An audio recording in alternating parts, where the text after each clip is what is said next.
بسم اللہ الرحمن الرحیم۔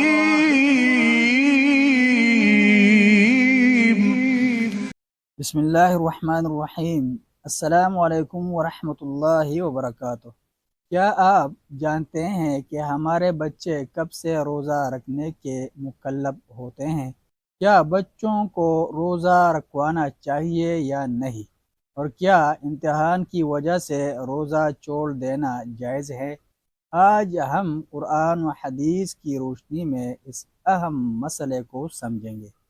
مناسب معلوم ہوتا ہے کہ یہاں بچوں کے روزوں کے سلسلہ میں بھی وضاحت کر دی جائے کہ ان پر روزے اگرچہ فرض تو نہیں، کیونکہ ابو داؤد و ترمذی اور مسند احمد میں ارشاد نبوی صلی اللہ علیہ وسلم ہے، 3 قسم کے لوگ مرفوع القلم شرعاً غیر مکلف ہیں: پاگل، یہاں تک کہ اس کا جنون و پاگل پن دور نہ ہو جائے، سویا ہوا یہاں تک کہ وہ نیند سے بیدار نہ ہو جائے، اور بچہ یہاں تک کہ وہ عمر احتلام بلوغت کو نہ پہنچ جائے۔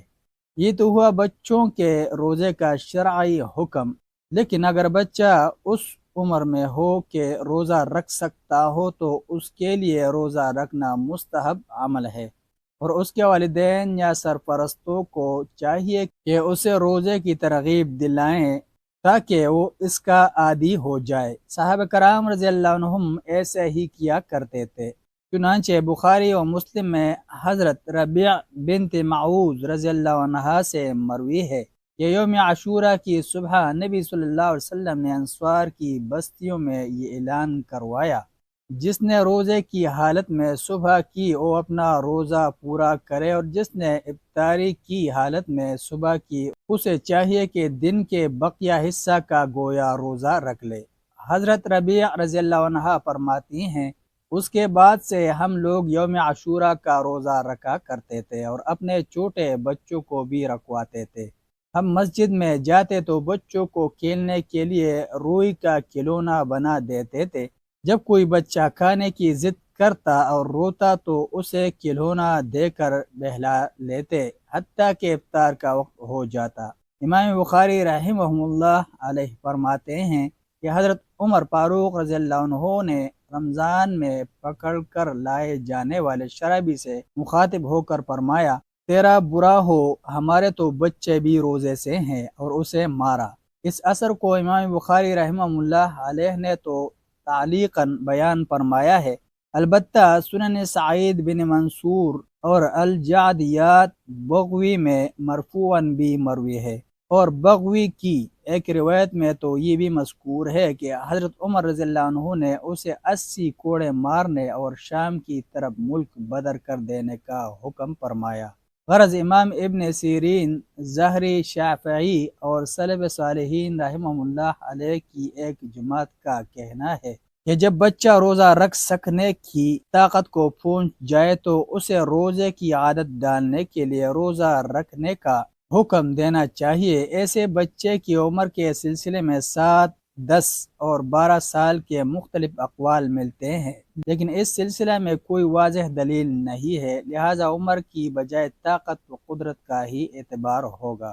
یہ بھی ذہن میں رہے کہ یہ بات بھی بچوں کے بارے میں ہے جو کہ روزہ رکھنے کی طاقت رکھتے ہوں، چاہے عمر کے لحاظ سے ابھی بالغ نہ ہوئے ہوں، جبکہ عموماً دیکھا گیا ہے کہ کتنے ہی لوگ وہ ہیں جو اپنے 18، 20 بلکہ 25 سال کے تندرست و توانا اور عاقل و بالغ بچوں کو نہ صرف یہ کہ روزہ نہیں رکھواتے بلکہ روزہ نہ رکھنے پر آمادہ کرتے ہیں، اور دلیل یہ ہوتی ہے کہ تمہارے امتحانات ہو رہے ہیں، تم صحیح طور پر محنت نہیں کر سکو گے اور یہ ہوگا اور وہ ہوگا۔ ایسے بچوں اور بچیوں کو خود ہی اپنے خالق و مالک سے ڈرنا چاہیے اور یاد رکھنا چاہیے کہ عاقل اور بالغ ہو جانے کی وجہ سے روزہ ان پر فرض ہو چکا ہے، اور کچھ ہو نہ ہو یہ فرض پورا کرنا ہی ہوگا، اور پھر عموماً فرائض دین کی ادائیگی تو تمام کامیابیوں اور کامرانیوں کی چابی ہے۔ پھر محض امتحان کی تیاری کے لیے روزہ چھوڑ دینا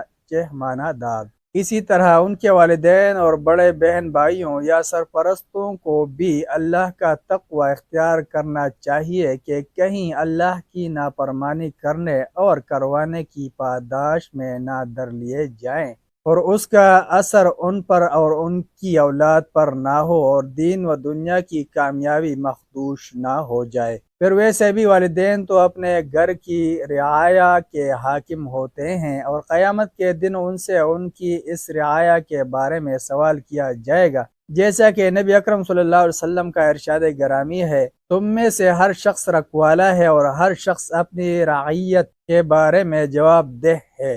آدمی اپنے گھر والوں کے بارے میں اور عورت اپنے شوہر کے گھر والوں اولاد کے بارے میں اللہ کے سامنے جواب دہ ہے۔ خود رب کائنات نے بھی واضح طور پر حکم فرمایا ہے کہ تمہارا صرف خود عمل کر لینا اور اپنے آپ کو جہنم سے بچا لینا ہی کافی نہیں، بلکہ اپنے زیر دست اور اہل و عیال کو بھی نیک عمل کا پابند کرو اور انہیں بھی جہنم کی آگ سے بچاؤ۔ چنانچہ ارشاد الہی ہے، یا ایہا الذین آمنوا قوا انفسکم واہلیکم نارا وقودها الناس والحجارۃ، اے ایمان والو اپنے آپ کو اور اپنے اہل و عیال کو جہنم کی آگ سے بچاؤ جس کا ایندھن انسان اور پتھر ہے۔